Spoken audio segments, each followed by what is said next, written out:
Everyone, welcome back to my channel. आशा छ सबैजना आरामै हुनुहुन्छ होला। म हो पूजा। लिट्टुको लागि चाहिँ मैले सबै सामानहरू धोएर सुकाएर पनि रेडी गरिसकेको छु। अब एकछिनमा चाहिँ यसलाई मैले लिट्टु बनाउँछु।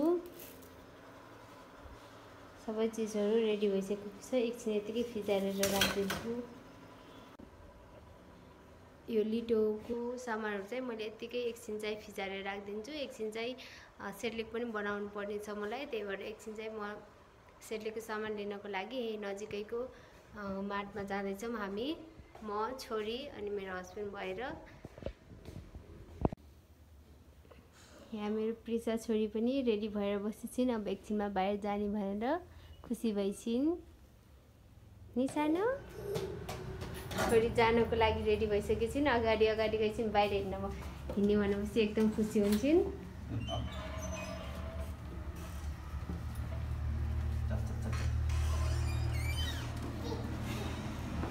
हेलो प्रिसु, कहाँ जाने बेटा? कहाँ जाने?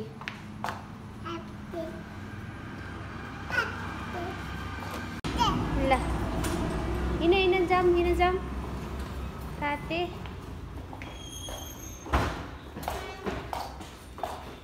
घरभित्र बस्दा वाक्क लागेर नानीलाई पनि बाहिर हिँड्ने भनेपछि एकदम खुसी हुन्छ। खोल्ने भन्छ। खोल्ने सानो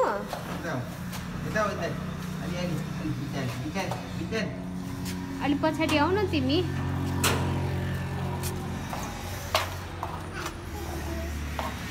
किन्न बाबासँग जाऊ। बाबासँग जाऊ कि बाबासँग। अब्बी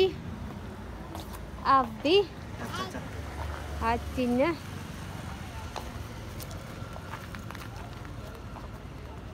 हिँड्ने हो, काखमा बस्ने होला है छोरो, बाटो क्रस गर्दा त। अहिले हिँड्नु उता पर गरी हिँड्ने है, पर गरी हिँड्ने है। हप्प गरे बाबाको हप्प।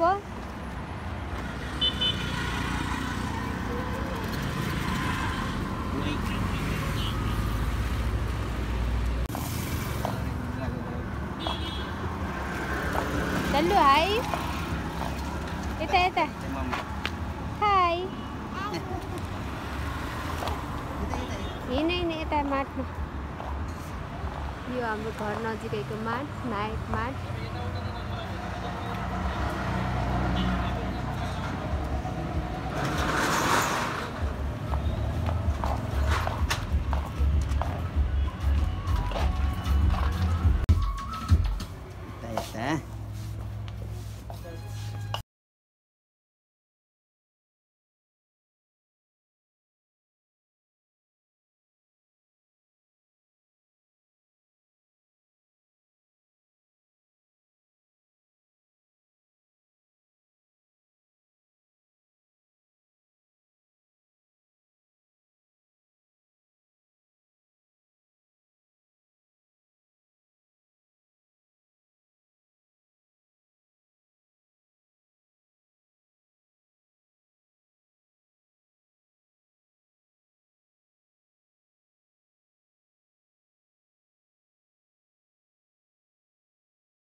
साबुदाना दिनु सानोलाई ठुलोमा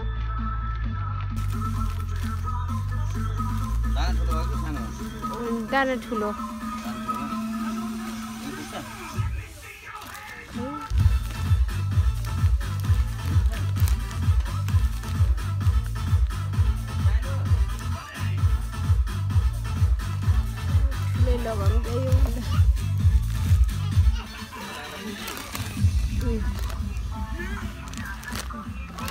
म खाना त्यसपछि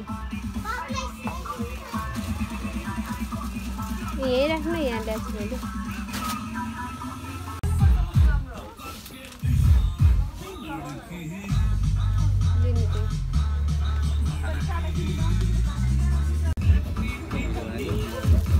मोबाइल फोन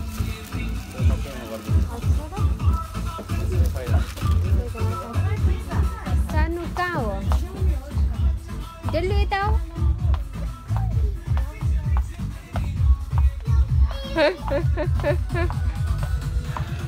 लोटिन्छ सानो लोटिन्छ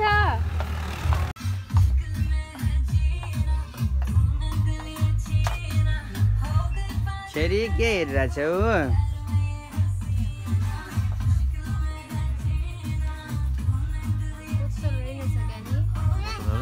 नानीको लिटो गर्ने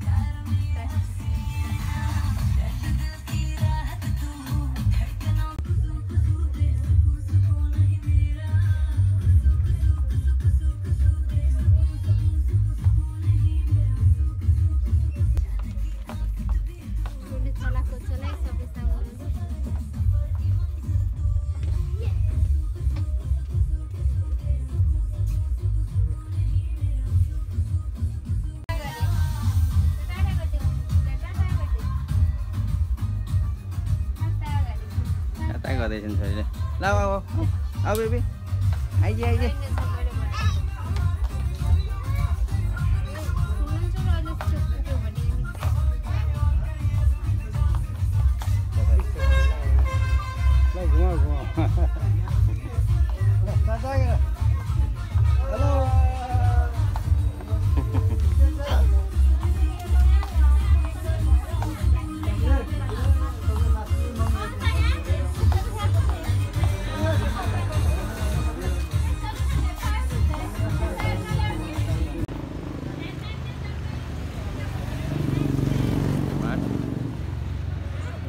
छोरी सपिङ गरेर आएको आफ्नो लिटोको लागि हजुर भन न हजुर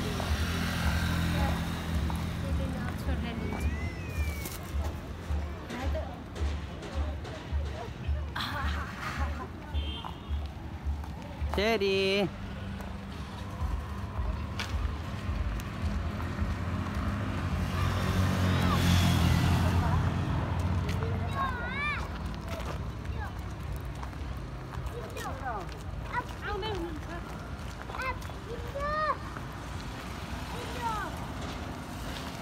हेलो हेलो बेबी मसँग कहाँ जाँदैछन्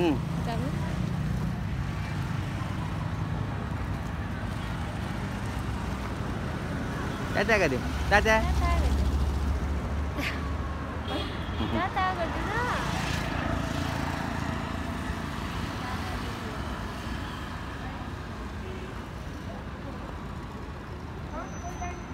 सानी किन स्याड स्याड भएको यसलाई हिँड्न मन लाग्छ रोडमा हिँडाउनु भएन के अरे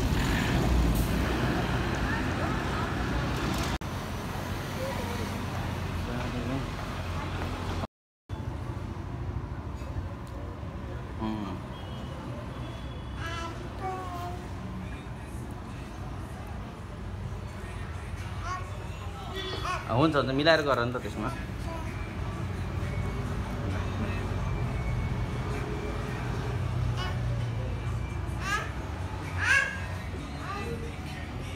पानीपुरी खानु दुबी यिनलाई खानु मन लाग्दैन खुवाइदेऊ न थोरै के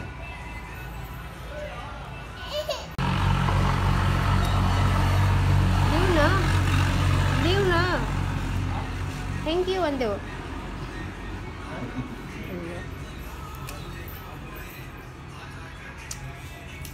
कस्तो छ?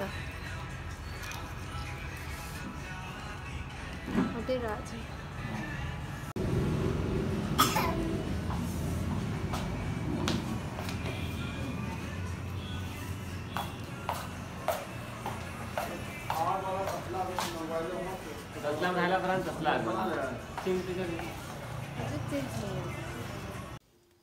बजारदेखि नानीको सेरेलेकको सामानहरू लिएर फेरि उतैबाट पानीपुरी पनि खाएर घर हामी आइसकेका छौँ। अब चाहिँ मैले यहाँ नानीको लागि लिटो बनाउँदैछु। सुरुमा चाहिँ चामल भुट्ने, यसलाई रातो हुनेसम्म भुट्नुपर्छ। यो चाहिँ मेरो 18 महिनाको नानीको लागि हो है लिटोको रेसिपी। म चाहिँ यसरी बनाउँछु। मैले चाहिँ चामल यतिको रातो हुनेसम्म भुट्छु। यतिको रातो भएपछि हजुरले निकाल्न सक्नुहुन्छ।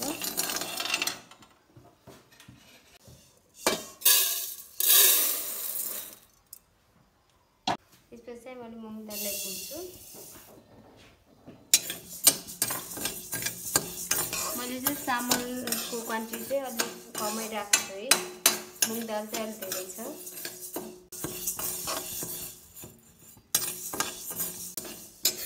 मुङ दाल पनि यतिको रातो भइसकेको छ। अब चाहिँ रेडी भइसकेको छ।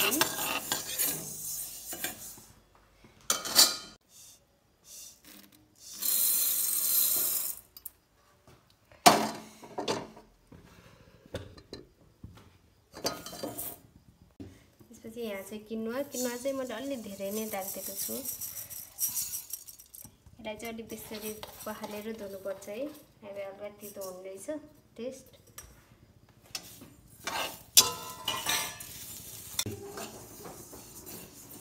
किनुवा पनि रेडी भइसकेको छ।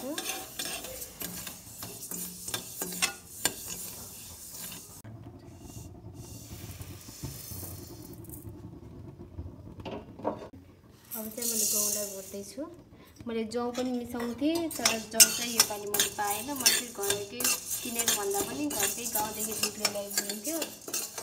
चाहिँ त्यो हाल्नु पाएन, त्यही भएर किनेर चाहिँ गराएन। म नानी सबै घरमै भएको चिजहरू मात्रै गराएर खान्छु। बाहिरले के मिसाएर बनाएको हुन्छ, त्यही भएर पनि किन्नु मन लाग्दैन। यहाँको पनि हाम्रो रेडी भइसकेको छ। म सबैलाई लगभग 2-3 मिनट मात्र भुटेको छु। त्यो चाहिँ कराई तताएँ। त्यसपछि सबै तातो भइसकेपछि मिडियम हिटमा 2-3 मिनट सबैलाई भुटेको छु। उनीहरूलाई चाहिँ चलाइराख्नुपर्छ, फेरि एकतिर मात्र झर्छ।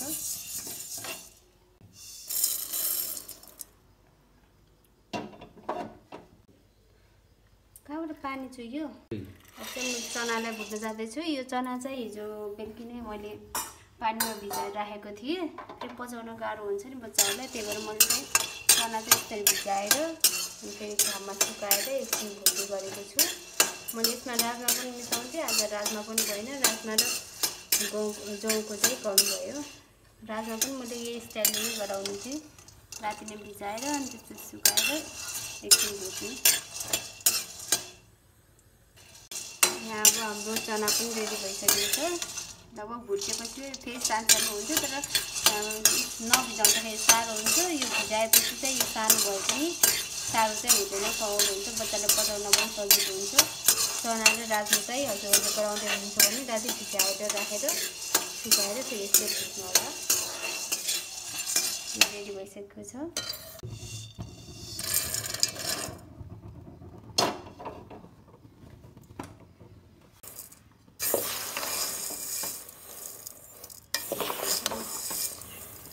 अब चाहिँ मैले यहाँ मकै भुट्न जाँदैछु। मैले चाहिँ यो नानीलाई लगभग 2 महिनालाई हुने गरी भुट्दैछु। सेलेक पनि सिद्धेको छ, लिटो पनि सिद्धेको छु। त्यसले चाहिँ भोलि बनाउनु पर्ला, आज भ्याइँदैन।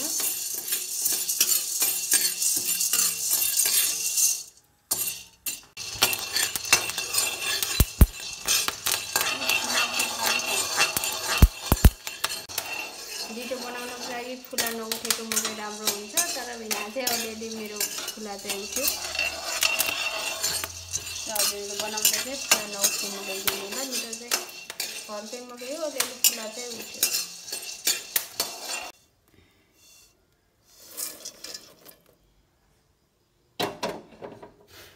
अब चाहिँ भटमास भुट्न जाँदैछु यो चाहिँ कालो र सेतो दुईटै भटमास छ यहाँ चाहिँ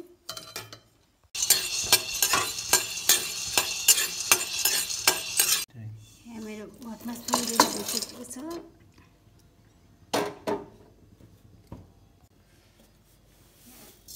मसुरको दाल फुट्न जाँदैछु यो सबै चाहिँ 2-3 मिनट मात्र फुट्नु होला धेरै नफुट्नु होला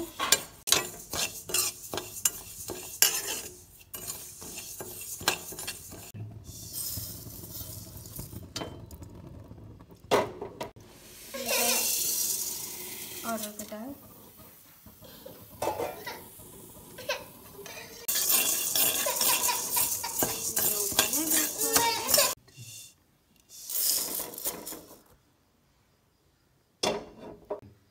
यो चाहिँ कालो दाल मासको दाल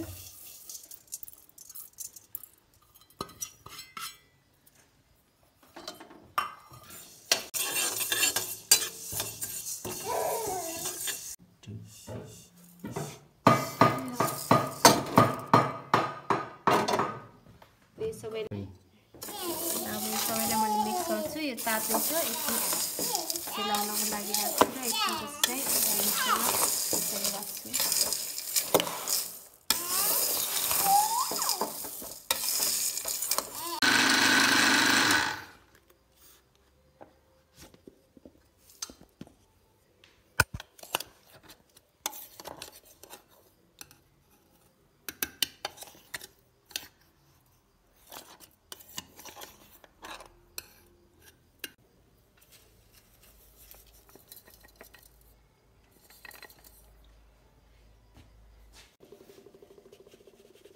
हाम्रो 1 लग चाहिँ पिसिसकेको छ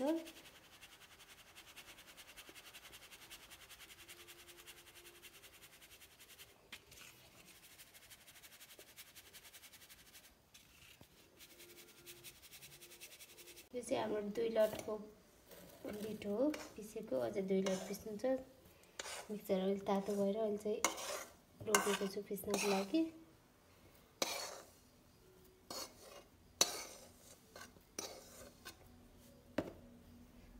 डब्बा भटिन्छ होला